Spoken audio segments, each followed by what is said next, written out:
네, 그러면 376페이지 이제 법률행위 해석 방법 중에서 보충적 해석 이 부분 살펴보도록 하겠습니다. 네, 지금 여기 들어가기 전에 꼭 말씀을 드리고 싶은 것은 우리 그 입문 강의 있죠. 입문 강의에서 이렇게 중요한 부분들, 그 다음에 어떤 제도라든지 그런 부분들을 상당히 많이 다뤘습니다. 그래서 뭐 입증 책임 문제 같은 경우에는 상당히 많은 시간을 할애를 했고요. 그 다음에 여러 가지 부분들이 지금 상당히 중요한 부분들이 많이 있습니다. 그러니까 지금 무조건 이 강의를 나가려고 하지 마시고 반드시 입문 강의를 듣고 수강하신 후에 이 이론 과정 이걸 들어야 훨씬 더 효과적이다. 그 말씀을 드리겠습니다. 그랬고 그다음에 저희 그 강의 자체가 이렇게 무슨 그 3단계 그 구조로 해가지고 통상학원에서 많이 하는 식으로 해서 무슨 막 기초, 기본, 심화 그렇게 가는 게 아니라 이거 자체가 전체적으로 한 번에 다 해서 이렇게 설명을 하는 그러한 부분이기 때문에 이러한 부분들이 조금 처음에 어려울 수 있습니다. 그러니까 항상 반복한다고 생각을 하시고 그다음에 여기에 대비하기 위해서라도 반드시 입문 강의는 먼저 들으시고 여기를 봐야 된다. 이렇게 말씀드리겠습니다. 다음에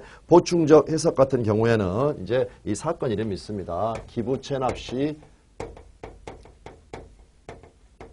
부가가치세 착오사건, 부가가치세 착오사건 이렇게 이름 붙이고 기부채납이라는 것은 일종의 증여라고 생각을 하시면 됩니다. 증여라고 생각하시면 되는데 예를 들어서 갑하고 을하고 갑이 예를 들어서 이렇게 갑이 누구냐? 휴게소 사장님입니다. 휴게소 사장님. 그랬고 을이 누구냐? 국가. 그래서 예를 들어서 우리 그 국립공원 같은데 가면은 국가 땅이죠. 근데 거기에 휴게소가 있죠. 그래서 휴게소 같은 거 필요합니다. 근데 만약에 국가도 마찬가지고 지방자치단체도 마찬가지고 예산이 부족하면 휴게소가 필요해도 휴게소를 지을 수가 없겠죠. 그럴 때 어떠한 방식을 쓰냐면 휴게소 사장님이 건물을 짓습니다. 그러면 우리 민법에서는 토지하고 건물은 완전 별개니까 이 건물의 소유권은 신축자가 취득을 하게 되겠죠. 그런데 국가 땅 위에 개인의 건물이 있다. 이거 모양새가 좀 이상하다라는 겁니다. 그래서 갑이 을에게 증여를 합니다. 무상으로 이 건물의 재산 소유권을 이전을 해준다라는 거죠. 그런데 갑 같은 경우에 괜히 공짜로 줄 이유는 있겠습니까? 없겠습니까? 아니라는 거죠. 그래서 무상으로 주고 자기가 일정 기간 동안에 그냥 어떤 사용료를 내지 않고 국가 건데 국가한테 줬으니까 국가 건데 차임 같은 걸 내지 않고 여기에서 사업을 한다라는 겁니다. 그러니까 예를 들어서 만약에 국가가 이 건물 가지고 있었으면 거기에 갑이 들어가 가지고 어떻습니까? 매년 차임을 내야 되겠죠. 그걸 쫙 계산을 해가지고 어느 일정 기간 동안에 그냥 쓴다라는 겁니다. 그래서 그러한 것을 이렇게 기부채납이라고 합니다. 그래서 이 경우에 있어서 이 휴게소 건물이 10억 상당이었습니다. 그래서 증여를 했다라는 거죠. 그랬고 이제 뭐 10년이면 10년 차임 계산해가지고 그냥 쓰면 되는 겁니다. 그래서 이제 휴게소 사업 잘 해가지고 본전도 뽑고 그 다음에 수익도 창출하고 이렇게 하면 되는 이러한 구조인데 무엇을 몰랐냐면 기부 체납을 할 때에도 우리 호텔 같은 데서 음식 먹으면 어떻습니까? 부가세 10% 이런 식으로 딱 별도 계산하는 거 붙어 있죠. 물론 요즘은 이제 일반 음식점에서도 그런 경우가 있습니다만 기부 체납을 할 때에도 부가가치세 이 10%가 붙는다는 것을 휴게소 사장님도 국가도 몰랐다라는 겁니다. 국가도 몰랐다. 그러니까 지금 여기에서 이 갑과 을의 증여계약서 기부 체납의 이 계약서에서 여기 내용에는 부가가치세라는 그러한 용어가 있겠습니까? 없겠습니까? 있을 수가 없죠. 둘 다 부과된다는 걸 몰랐으니까. 그래서 이 경우에 있어서 그렇다면 도대체 이 10% 부가가치세는 누가 부담을 해야 될 것인가? 그럴 때 이 경우에 있어서 지금 우리가 보는 것은 보충적 해석이죠.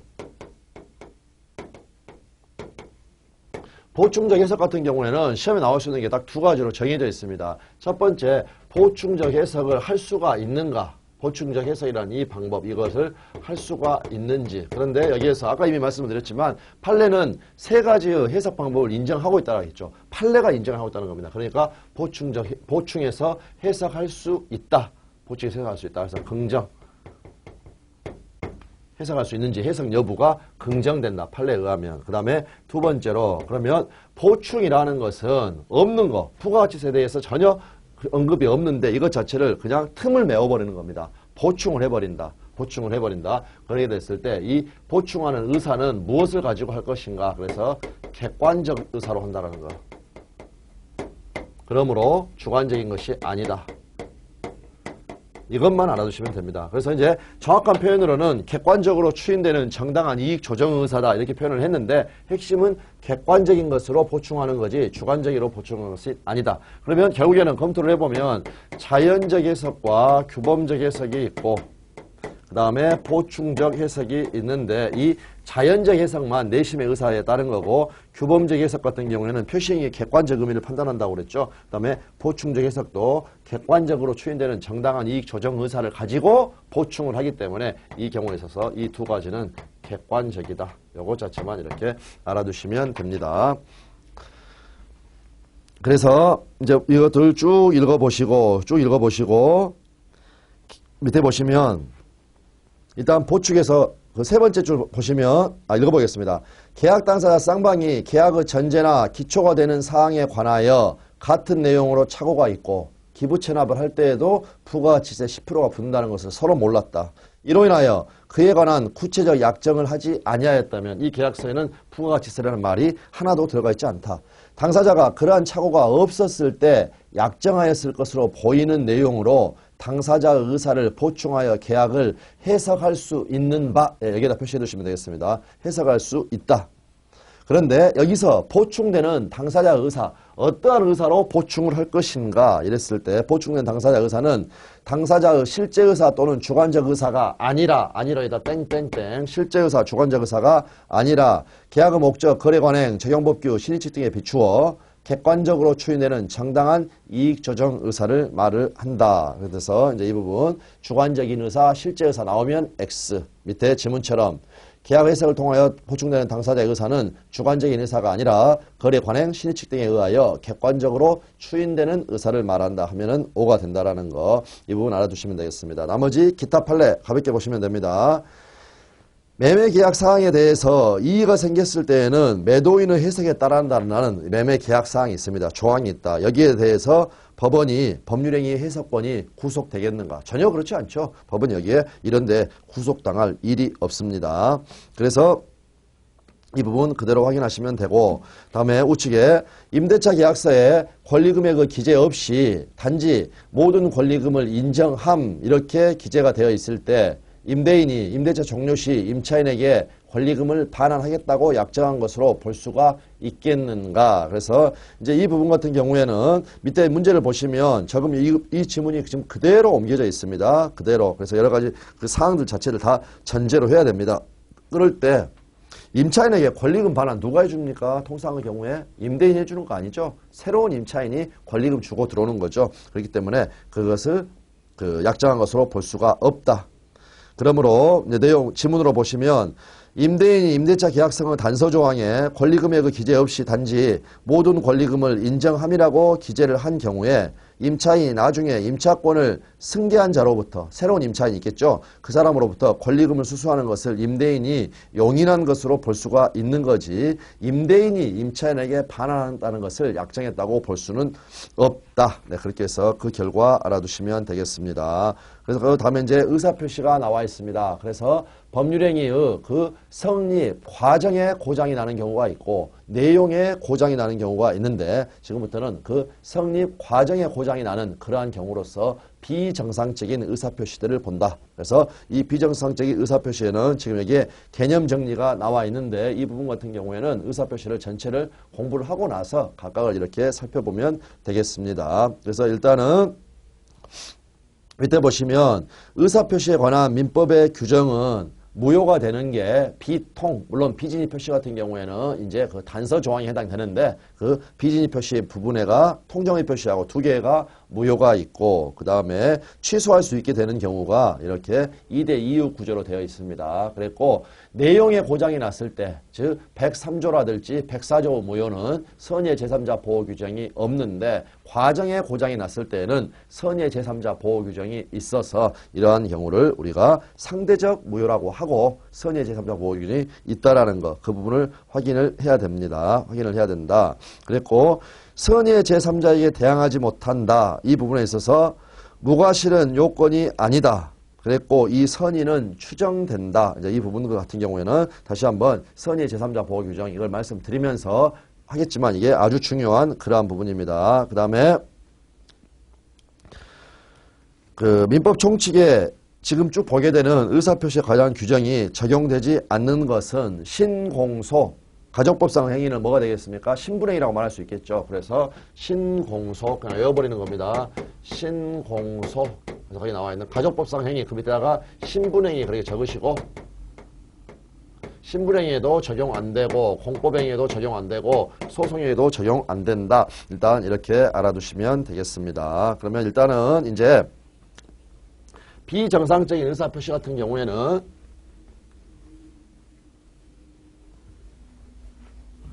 의사의 흠결이라고 불리는 게 있고, 그 다음에 여기 의사의 하자라고 불리는 게 있습니다. 의사의 흠결이라는 건 뭐냐면 이 의사표시라는 것은 비정상적인 의사표시들을 처리하기 위해서 독일 사람들이 만들어 놓은 개념입니다. 그래서 이 의사표시는 효과의사와 표시로 되어 있으니까 이 두 개를 가지고 이 의사가 정상이냐 비정상적이냐 일단 판단을 해보고 거기에 대해서 이제 법이 규정을 해서 처리를 하고 있습니다. 처리를 한다는 말은 효과를 규정을 한다는 말이죠. 그래서 의사의 흠결이라는 것은 의사하고 표시가 일치하지 않아서 비정상이 된다는 겁니다. 그런데 의사와 의사의 하자 같은 경우에는 의사와 표시는 일치가 된다. 의사가 표시가 일치하니까 이건 정상이냐? 아니다. 그것만 가지고는 정상적이라 할 수가 없고 의사의 그 형성 과정, 성립 과정에 하자가 있을 때 그래서 이 부분 같은 경우가 사기, 강박 이러한 부분들은 의사와 표시는 일치하지만 이 의사결정 과정에 사기나 강박이라는 불법적인 간섭, 위법한 간섭이 있었다 해서 이제 일치는 됐지만 하자가 있기 때문에 하자 있는 의사표시에서 비정상적이다 이렇게 이야기를 하고 그 다음에 의사의 흠결은 일단 의사와 표시가 일치하지 않았으니까 이러한 부분들을 비정상적인 의사표시라고 하는데 이것은 비진위 표시 진위한 의사표시가 있고 그 다음에 허위표시, 통정한 허위 의사표시 비통착사강, 비통 이렇게 되어 있습니다. 허위표시 이렇게 되어 있고 그 다음에 착오로 인한 의사표시 이렇게 되어 있다라는 거 이 부분으로 이렇게 되어 있습니다. 그랬고 이제 무효가 비진위 표시하고 허위 표시 이 부분에서 무효가 나오고 착오, 사기, 강박 이게 바로 취소할 수 있다 이렇게 그 효과가 처리를 법이 규정을 해놓고 있습니다. 그러면 이제 각각을 보면 되겠습니다. 그래서 이제 진위 아닌 의사표시 그거 비진위 표시가 되겠죠. 그래서 갑하고 을하고 있는데 갑이 누구냐면 남자친구입니다. 을은 여자친구. 남자친구는 열심히 일하고 그 다음에 여자친구는 열심히 중개사 공부를 했습니다. 평일에. 주말에 한번 만나서 데이트는 해야 되겠죠. 열심히 공부하면 할수록 또 만나면 더 즐겁습니다. 그런데 만나보니까 이제 이 여자친구가 기분이 영 아니고 좀 다운이 되어 있다는 겁니다. 그래서 혹시 모의고사 같은 거 봐가지고 잘못 봤나 이렇게 봤더니 모의고사도 잘 봤다라는 겁니다. 민법 열심히 공부를 해가지고. 그래서 여러 가지 재롱을 떨어봐도 이 여자친구가 별로 기분이 좋아지지 않습니다. 그러다 보니까 남자친구가 실제로는 가방을 사줄 의사도 전혀 없으면서 내가 명품 가방 하나 사줄까? 이렇게 이야기했다는 겁니다. 그래서 명품 가방 사건 이렇게 제목을 붙이고 그랬더니 어떻게 됩니까? 여자친구가 갑자기 그냥 오케이 하면서 얼굴이 확 피었다라는 거. 그러면 지금 이 남자친구 같은 경우에는 농담을 잘못한 겁니다. 그냥 예쁘다 뭐 그런 식으로 농담을 해줘야 되는데 법적인 의미가 있는 즉 증여계약에 있어서 청약의 의사표시 가방의 소유권을 무상으로 이전하겠다고 지금 의사표시를 하니까 여자친구가 오케이 승낙을 해가지고 지금 이 경우에 있어서 증여계약이 성립하게 됐습니다. 그러면 이러한 경우에 있어서 이러한 것을 어떻게 처리를 할 것인가 과연 정상적인가 비정상적인가 이거를 바로 의사표시라는 이 도구를 가지고 따져본다라는 겁니다. 그러면 일단은 이 남자친구 내심의 효과의사 여기에는 증여의사가 있습니까 없습니까? 없다. 그런데 표시는 어떻게 됐습니까? 가방 사준다고 그랬죠. 그러니까 증여가 의사가 표시가 됐다. 그래서 이처럼 의사와 표시가 불일치하게 됐습니다. 불일치하게 됐으니까 이 의사표시 남자친구가 한 청약의 의사표시 정확하게는 증여계약에 있어서 이 청약의 의사표시는 결국에는 비정상적입니다. 비정상적. 그런데 비정상적인 의사표시인데 이 경우에 있어서 이거를 진이 아닌 의사표시, 비진이 표시라고 부른다. 그러면 왜 그렇게 부르느냐? 이거 비진이 표시, 이거를 나타내는 그 특징, 징표는 뭐냐면 지금 이 경우에 있어서 남자친구는 자신이 지금 이 의사하고 표시가 불일치한다는 걸 알고 있습니까? 이번 한번 잘 생각을 해보십시오. 사줄 의사가 전혀 없으면서 이분 막 이야기를 하고 있죠. 그러니까 이것은 알고 있다는 겁니다. 그래서 비진이 표시의 개념 징표, 얘를 나타내는 것은 이러한 의사와 표시의 불일치를 알고 있다는 겁니다. 지금 의사와 표시는 불일치는 비진이 표시도 있고 허위 표시도 있고 착오도 있으니까 각각이 구별되는 것은 어떠한 징표에 의해서 구별되는가. 이거는 이 갑이라는 친구가 알고 있다는 겁니다. 알고 있다. 그러면 이제 비정상적인 의사 표시가 됐습니다. 이거를 어떻게 처리를 할 것인가. 그거는 법에 적어져 있는 거죠. 그래서 이제 107조에서 비진 표시 같은 거 그래서 여기서 규정을 하고 있으면서 107조 1항에서 법문에서 의사표시는 진이 아님을 알고 한 것이라도 효력이 있다 해가지고 유효 이렇게 처리를 하고 있습니다.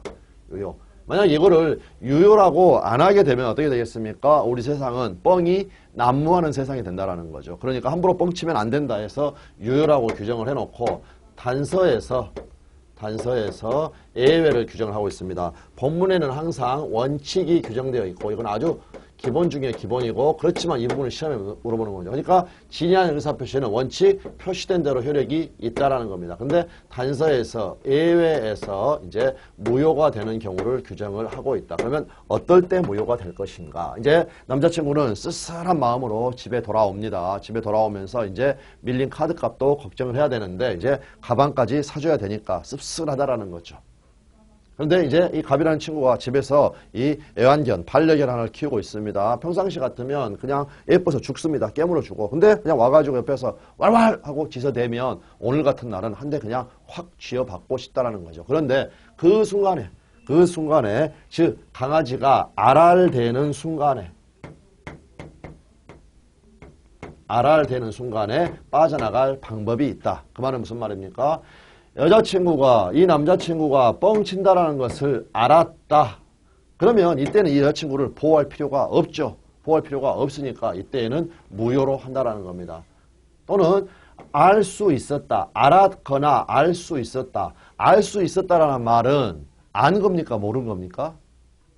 모르는 거죠. 알 수 있었다는 모르는 거죠. 그런데 알 수 있었다는 것은 결국에는 몰랐지만 과실이 있다는 겁니다. 그래서 지금 이 알았다는 것을 악이, 그 다음에 이 알 수 있었다는 것을 선의인데 과실이 있다. 이렇게 표현합니다. 다시 이제 우리가 어떤 사정에 대한, 어떤 사실에 대한 인식 상태는 둘 중에 하나입니다. 즉 알았느냐 내지는 몰랐느냐. 그런데 우리 민법은 이 몰랐을 경우에 대해서 이 법률 효과를 선의인데 잘못이 있었는가, 유과실. 그 다음에 선의였는데 아무런 잘못이 없었는가.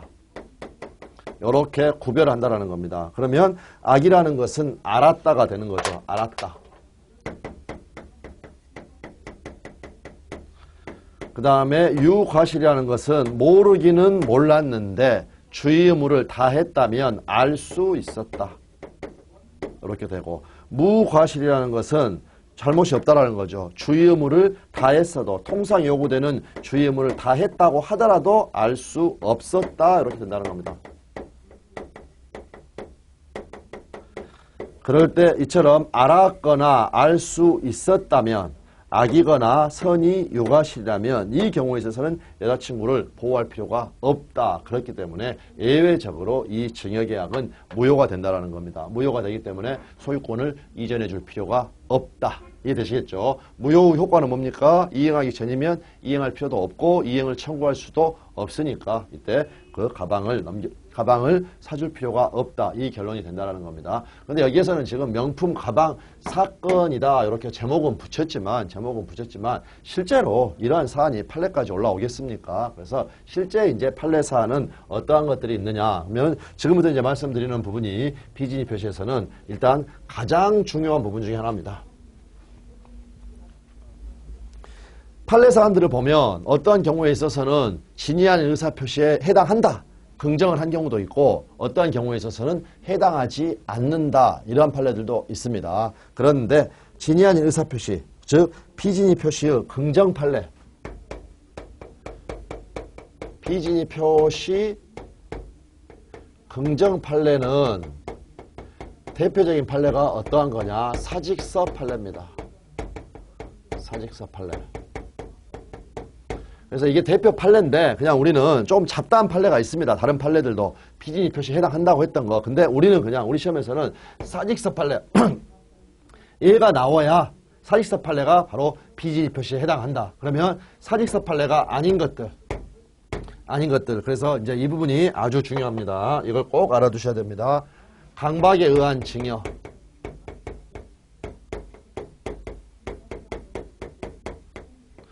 강박에 의한 증여, 얘 같은 경우 비진위 표시에 해당하겠는가? 해당합니까?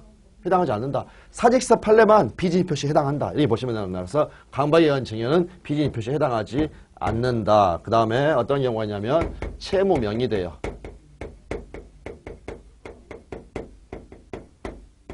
채무 명의대여를 했다. 이 경우에 있어서도 비진위 표시에 해당하지 않는다. 일단 이것 자체를 그냥 알아둬 버리시고 그 다음에 이 각각에 대해서 설명을 드리도록 하겠습니다. 그래서 이제 먼저 사직서 판례부터 보면은 사직서 판례 같은 경우에 어떠한 경우들이 있냐면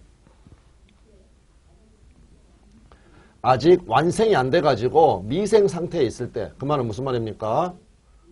입사 초년병들 여러 가지 그 환경의 변화라든지 그 적응 같은 거 그런 게 좀 문제가 있어가지고 이 입사 초년병일 때는 여러 가지 고민들이 많다라는 거죠. 그러다 보면은 도대체 우리 회사에서 나를 필요로 하는지 필요하지 않는지 그렇게 돼서 어떠한 경우들이 있냐면 갑이 을한테 사직 의사가 없이 표시 사직서를 제출하는 경우들이 있다라는 겁니다. 사직서를 제출하는 경우들이 있다. 어떤 겁니까? 결국에는 무엇을 기대하는 겁니까? 사직서 제출하면 잡아주겠지. 이러한 식으로. 그러게 되면 이거는 비진위 표시에 해당합니까? 예, 의사 표시가 불일치하고 얘는 알고 있죠. 그러니까 이것은 비진위 표시에 해당한다. 근데 이거는 원칙적으로 그대로 유효니까 이 사직서 제출한 것 이것 자체는 유효입니다. 근데 만약에 을이 지금 갑이라는 애가 힘들어서 지금 귀여운 앙탈을 부리고 있구나. 이렇게 해서 알았거나 알 수 있었다면 이 경우에 있어서는 무효가 된다라는 겁니다. 그럴 때 이제 대표적으로 비진위 표시가 긍정된 그러한 판례는 어떠한 사안이냐. 이 회사에서 어떠한 단어들이 나오느냐. 회사의 지시, 강요가 있었던 경우. 그리고 또 일괄사표 이런 단어들이 나옵니다. 지금 이 경우에 있어서는 자의로 지금 자의는 아니지만 없지만 상대방이 알았거나 알 수 있었다. 지금 이 경우에 있어서는 근데 회사의 지시나 강요가 있어서 사직서를 제출을 했다. 그러면은 사직 의사가 없죠. 그 다음에 사직서는 제출이 됐다라는 겁니다. 근데 회사가 지시 내지 강요를 했다면 회사는 어떻습니까? 알았거나 알 수 있었다. 그렇기 때문에 이 사직서를 수리를 해가지고 이 퇴직 처리를 해버렸다. 그 퇴직 처리는 무효가 된다. 그래서 이 경우에 있어서는 회사가 알았거나 알 수 있었으므로 그 사직서에 기초한 퇴직 처리는 무효다.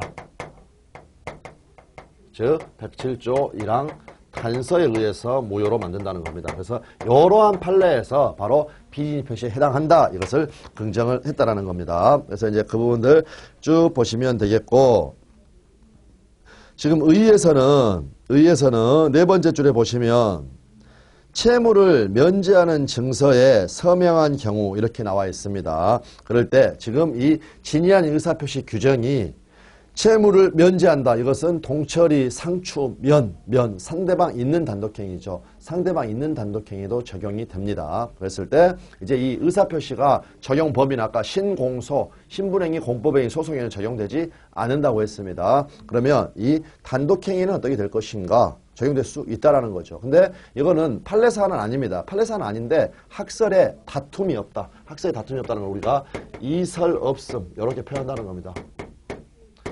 그래서 판례사는 아니지만 다툼이 없기 때문에 우리 시험에서 두어 번 출제가 됐던 그러한 부분이 되겠습니다. 그래서 이제 그 부분 쭉 한번 읽어보시면 되겠고 107조에서 진위한 의사표시 해가지고 나와 있습니다. 의사표시는 표의자가 진이 아님을 알고 한 것이라도 그 효력이 있다. 본문에서 이야기하고 있으니까 원칙상 유효다. 그러나 상대방이 표의자의 진이 아님을 알았거나 즉 악이거나 이를 알 수 있었을 경우에 선의인데 유과실인 경우에는 무효로 한다. 다음에 이제 의사표시 관련 규정이니까 당연히 선의의 제3자 보호 규정이 있습니다. 전항 의사표시의 무효는 선의의 제3자에게 대항하지 못한다. 그랬을 때 이제 진의의 의미에 대해서 조금 전에 우리가 판례가 볼 텐데 첫 번째 특정한 내용 의사표시를 하고자 하는 표의자의 생각을 의미하는 것이지 진정으로 마음속에서 바라는 사항을 의미하는 것은 아니다. 이 두 개를 묶고 이게 바로 진의의 의미입니다. 진의의 의미. 그러면 의사표시에서 진의라는 것은 내심의 효과의사죠.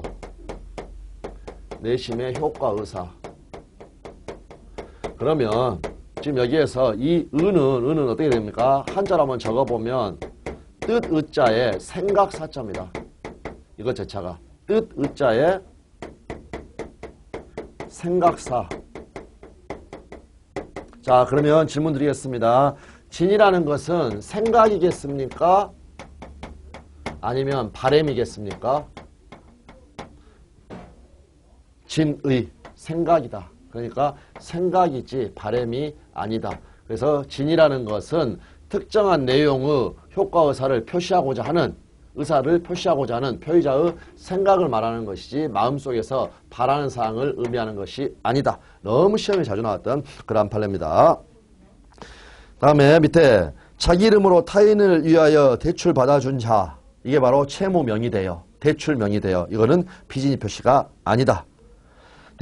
대리권 남용 같은 경우에는 107조이랑 단서가 유추적용된다. 이거는 대리에서 보면 되는 그러한 부분입니다. 일단은 그 밑에 있는 사안들 같은 경우는 자세히 일단은 설명 안 드립니다. 왜 그렇습니까? 어떠한 것들이 내용이 나와 있는가. 그러니까 사실은 이 부분은 제가 읽을 필요도 없이 뒷부분하고 여러분이 복습하면서 보셔도 되는 부분인데 일단 거기 언급을 이렇게 해드리고 넘어가는 그러한 부분이니까 이제 이 부분 보시겠습니다. 그래서 이제 넘어가셔가지고 요건에서 첫 번째 의사와 표시의 불일치가 나와 있습니다. 그럴 때 두 번째 줄 그래서 여기서 실제의 의사, 즉 진의, 내심의 효과의사라는 것은 법적인 효과의사 또는 내심적 효과의사를 의미하고 표의자가 추구하거나 바라고 있는 의도가 아니다. 그러므로 타인에게 명의를 대여해 줌으로써 자신이 그 당사자로서 계약이 체결되도록 하였다면 그 계약이 비진의 표시에 의한 것이라고 할 수가 없다. 또 효과의사가 표의자가 궁극적으로 실현을 희망하는 즉 바라는 사실상의 결과를 그대로 반영하지 않았다는 것으로 비진의 표시가 되지는 않는다. 한편 강박에 의한 의사표시라도 강박이라는 것은 의사표시의 하자입니다. 의사의 하자. 의사의 하자. 이건 다시 한번 설명을 드리겠지만 강박 같은 경우에는 의사의 하자니까 그 위법한 간섭을 하는 겁니다. 그랬을 때 의사의 하자라는 것은 강박이라는 것은 의사결정의 자유가 제한된 겁니다. 강박에 의해서 쫄아가지고 의사표시를 한 겁니다. 그래서 의사결정의 자유가 제한됐다. 이거 한번 잘 생각해 보십시오. 의사결정의 자유가 제한됐다면 의사결정의 자유가 남아있기는 합니까? 박탈돼 버렸다면 의사결정의 자유가 없죠. 그런데 제한되었기 때문에 의사결정의 자유가 남아있다라는 겁니다. 그 남아있는 그 의사결정의 자유를 가지고 증여를 했다면 이때에는 비진의 표시가 아니라는 것. 그래서 한편 강박이 하는 의사표시라도 표의자에게 남아있는 의사형성의 자유에 기하는 것이라면 이를 비진의 표시라고 할 수가 없다. 재판에 나타난 비진의 표시의 예로서는 사용자 측의 지시에조차 피소용자들이 일괄사표를 제출한 경우가 대표적인 거다. 그러니까 일단 이 사직서 사안이 아니면 강박에 의한 증여라든지 강박에 의한 증여 뭡니까? 위협하고 협박하니까 쫄아서 내 재산 주겠다라고 증여계약 체결한 겁니다. 이것 자체는 비진의 표시가 아니라는 거. 이 부분 알아두게 되겠습니다. 그래서 1번 밑에 진의의 의미에 관한 판례. 비진의 의사표시에 있어서 진의의 의미 및 표의자가 강박에 의하여 증여 의사표시를 한 경우에 비진의 의사표시에 해당하는지 여부, 소극, 사실서 판례가 아니니까 소극. 비진의 의사표시에서 진의란 특정한 내용 의사표시를 하고자 하는 표의자의 생각을 말하는 것이지 생각 동그라미.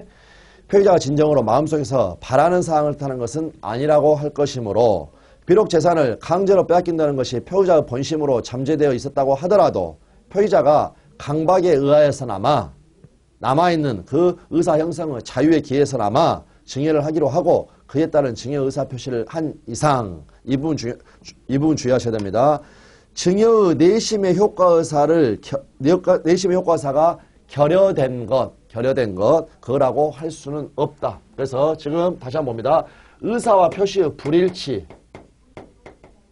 이것 자체를 우리가 아까 뭐라고 그랬냐면 의사의 흠결이라고 그랬죠. 흠결이라는 것은 뭐냐면 결여된 거라는 겁니다. 결여.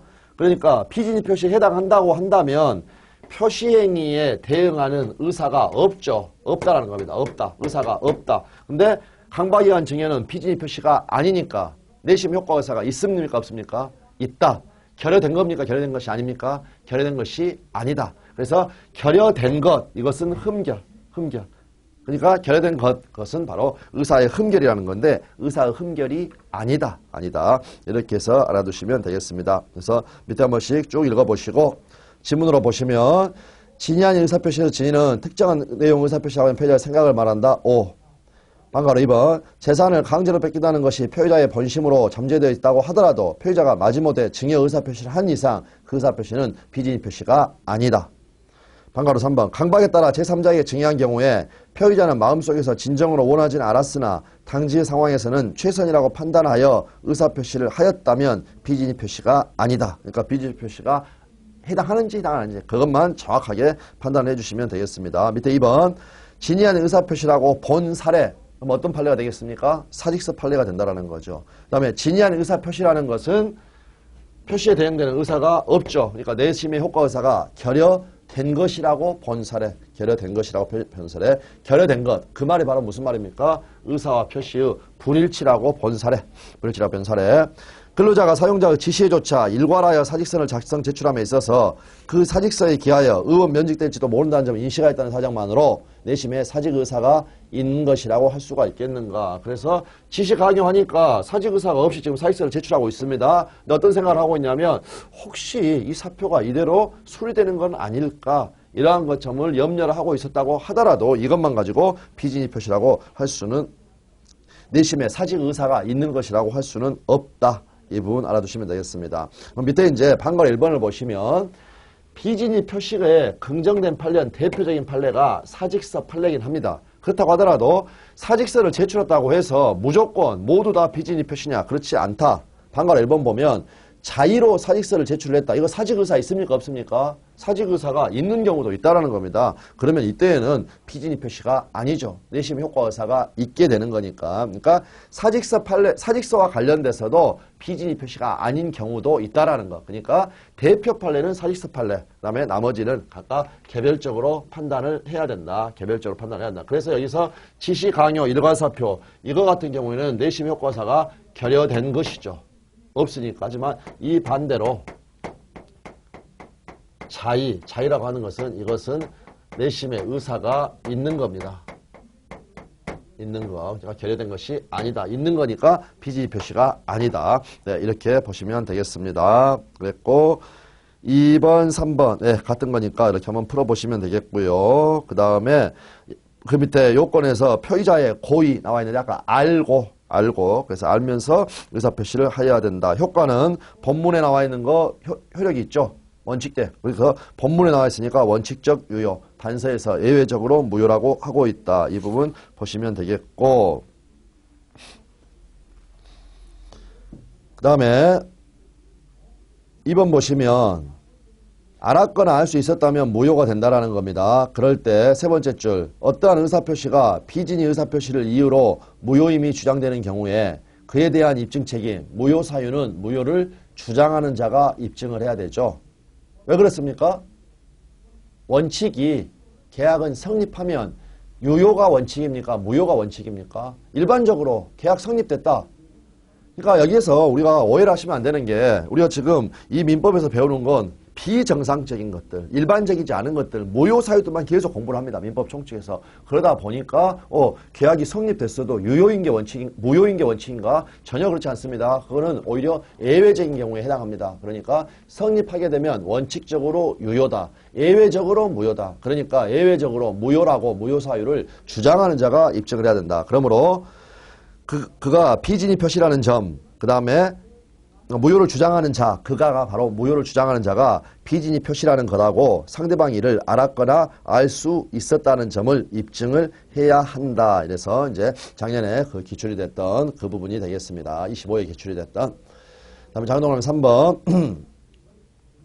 그런데 이 무효는 선의의 제3자에게 대항하지 못한다. 그랬고 이 선의의 제3자의 의미는 이제 그 허위 표시에서 공부를 하면 됩니다. 공부하면 된다.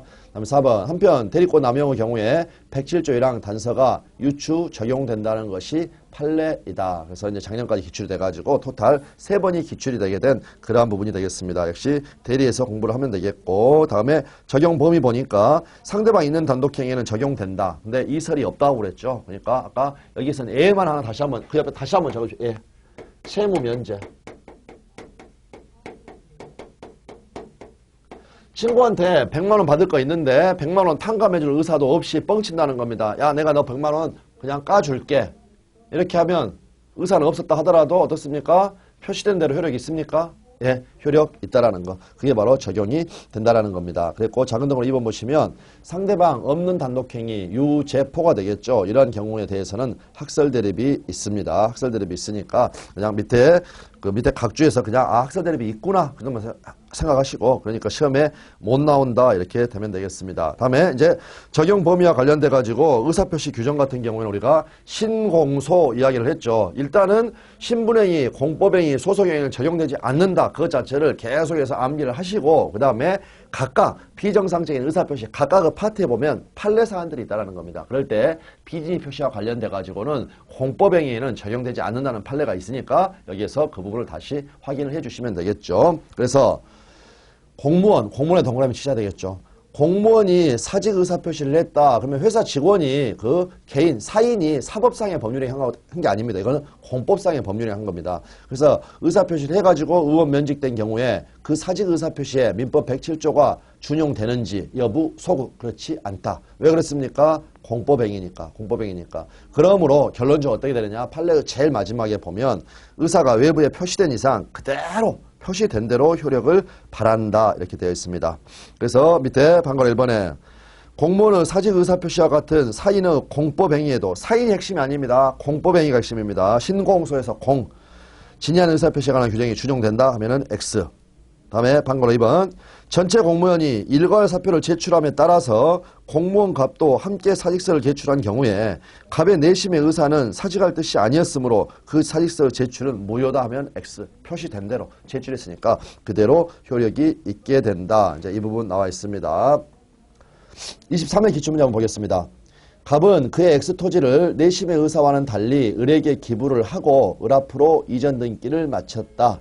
갑을 사이의 법률관계에 관한 설명으로 옳은 것은 그랬을 때 지금 비진이 표시를 했죠. 근데 1번 보니까 갑의 의사표시는 무효이므로 을이 갑의 진위를 몰랐더라도 엑스토지의 소유권을 취득할 수 없다. 원칙으로 유효가 되죠. 그랬고 알았거나 알 수 있었을 때 무효가 되는 건데 선이었어도 소유권을 취득할 수 없다 하면은 잘못된 거죠. 그래서 선이 뭐가 싫으면 소유권을 취득할 수가 있습니다. 다음 2번 갑의 의사표시는 단독행위이므로 비진위 표시에 관한 법리가 적용되지 않는다. 근데 이거는 좀 문제가 있습니다. 일단은 단독행위에도 비진위 표시 법리 적용되죠. 아까 이설 없다라고 그랬습니다. 맞는 건데 지금 여기에서는 내심 의사와 달리 을에게 기부한다. 기부한다는 것은 지금 증여입니다. 증여는 사실은 단독행위도 아니죠. 계약입니다. 계약. 그래서 이거 2번은 약간 표현에는 문제가 있는 그러한 지문이었다. 다음에 4번 갑의 진위에 대한 을의 악의가 증명되어서 X토지의 소유권이 갑에게 회복이 되면 을은 갑에게 그로 인한 손해배상을 청구할 수 있다. 손해배상 청구할 수 없죠. 왜 그렇습니까? 보호할 필요가 없으니까. 알았거나 알 수 있어서 무효가 되는 건데 그 친구를 보호할 필요는 전혀 없다라는 겁니다. 그러므로 손해배상을 청구할 수가 없다. 다음에 4번 을이 통상인의 주의만 기울였어도 갑의 진위를 알 수 있었다면 알았거나 알 수 있었다 해서 을은 X토지의 소유권을 취득할 수가 없다. 무효가 되니까. 그러면 이제 이것만 하나 생각해 보겠습니다. 아까는 우리가 가방을 가지고 이야기를 했는데 가방을 가지고 이야기를 했는데 지금 이 경우에 있어서 자 갑이 증여를 했습니다. 기부를 했다. 기부는 증여입니다. 여기가 됐을 때 이제 을 앞으로. 근데 이게 비진이 표시했다는 거죠. 즉 의사는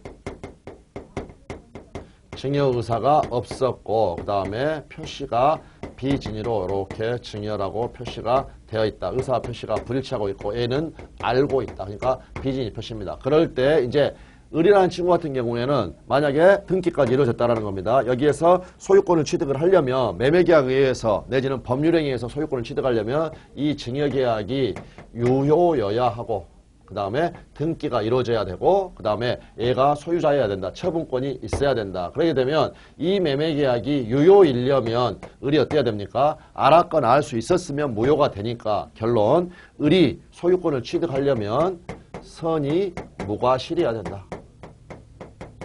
왜 그렇습니까? 선이 무과실일 경우에 이 계약이 유효가 되니까.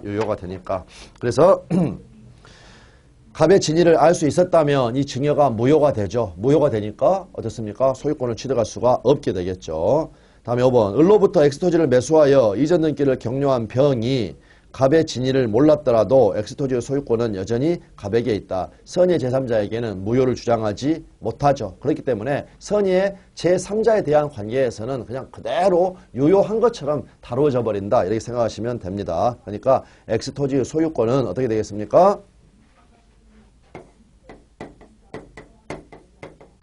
매매했고 그 다음에 병한테 등기를 했는데 이 병이 선이다. 그러면 이 의사표시의 무효는 선의 제3자에게는 대항하지 못하니까 병이 소유권을 취득한다.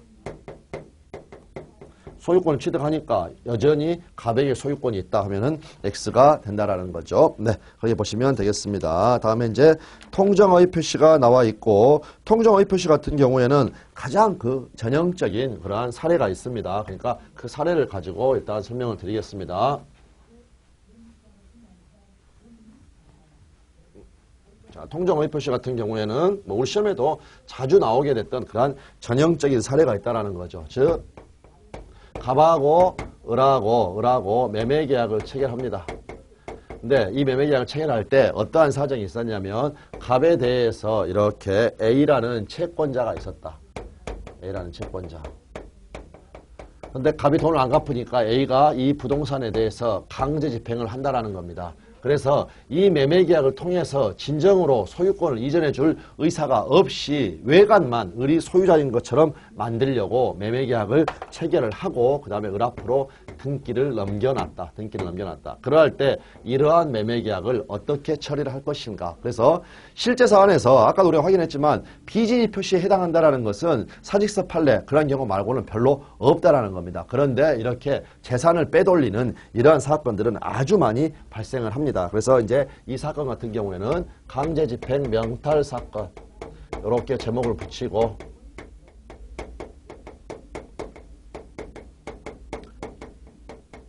이러한 경우를 어떻게 처리를 할 것인가, 과연 정상적인가 비정상적인가 그것부터 판단을 하고 그 다음에 비정상적이면 어떻게 처리를 할 것인가 이렇게 이야기했다라는 겁니다. 그러면 지금 이 경우에 있어서 이제 갑이 청약의 의사표시를 하고 을도 승낙의 의사표시를 했습니다. 그러면 각각의 의사 표시 다 해보는데 둘 다 똑같게 되니까 갑이나 을의 경우에 있어서 이 의사의 경우에 있어서 매매 의사가 있습니까? 매매 의사라는 것은 이 매매 계약에 따라서 효과를 발생시킬 의사가 있냐라는 겁니다. 그 말은 갑은 실제로 소유권 넘겨주고 을은 대금 지급할 의사 있습니까? 없습니까? 없다라는 거죠. 그런데 표시는 어떻습니까? 매매계약 선장 썼겠죠. 그래서 마치 매매가 있는 것과 같은 외관이 지금 이렇게 표시가 됐다. 매매계약이 있는 이러한 했다. 그러면 의사 표시가 불일치한다는 겁니다. 의사 표시가 불일치한다. 그렇게 되니까 이것은 일단은 비정상적인 의사 표시가 됩니다. 그랬고 비정상적인 의사 표시 중에서 의사와 표시의 불일치, 즉 의사의 흠결에 해당합니다. 그러면 비진의 표시하고는 어떠한 점에서 다른가? 그러면 이 경우에 있어서는 을도 마찬가지고 의사와 표시가 불일치한다는 것은 일단 알고는 있죠. 알고. 근데 알고는 그 개념 징표로서 비진의 표시가 나왔다는 거죠. 이거는 알고 플러스 알고만 가지고 왔는 게 아니라 상당히 특이한 점이 있다는 겁니다. 알고 짰다라는 겁니다. 짜고. 그래서 이 짜고가 우리 조문에는 통정했다 이렇게 이야기했다는 겁니다. 통정. 그래서 이 경우에 이 제목이 바로 통정한 허위의 의사표시. 얘들이 그러니까 이러한 매매, 이 매매의 청약과 승낙의 그 의사표시를 허위표시라고 하고, 이러한 그 가비했던 의사표시를 허위표시. 허위의 청약, 허위의 승낙의 의사표시, 여기에 의해서 이루어진 이러한 매매계약을 우리가 뭐라고 하느냐? 가장매매라고 한다는 겁니다. 가장매매. 그랬고, 이러한 경우를 통정한 허위의 의사표시다. 그래서 여기서는 알고 짜고, 아는 것만은 부족하고 짜고까지 필요하다. 그럴 때 이 통정의 또 다른 식으로 우리가 표현 한번 해보면 우리가 이제 내용을 이해하기 쉽게, 이거는 갑과 을이 가장매매를 하면서 통정을 했다, 짰다라는 말은 효과 불발생을 합의했다는 겁니다.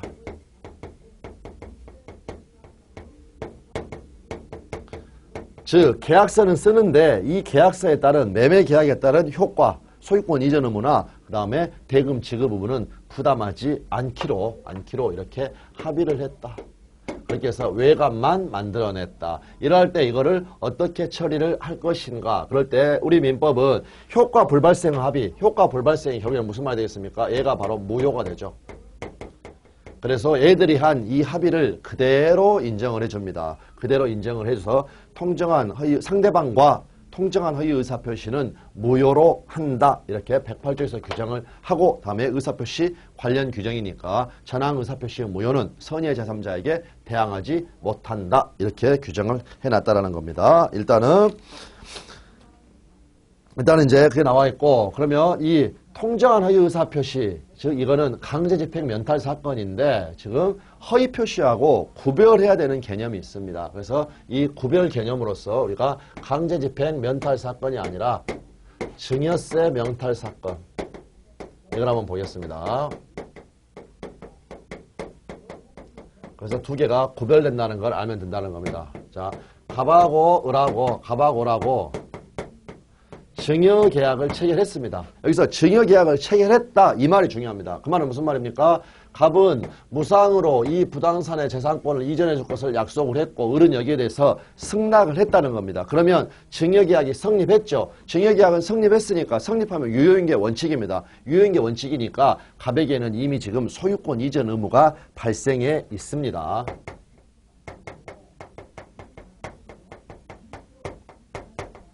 소유권 이전 의무가 있고, 이런 지금 소유권 이전 채권이 있다라는 거. 그래서 이제 등기소에 가가지고 등기를 하려고 하는데,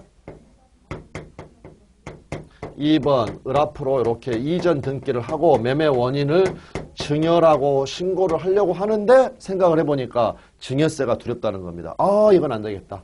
증여세는 너무 세다. 그렇게 돼서 결국에는 이제 애들이 여기에다가 매매, 실제하고 다른 원인이죠.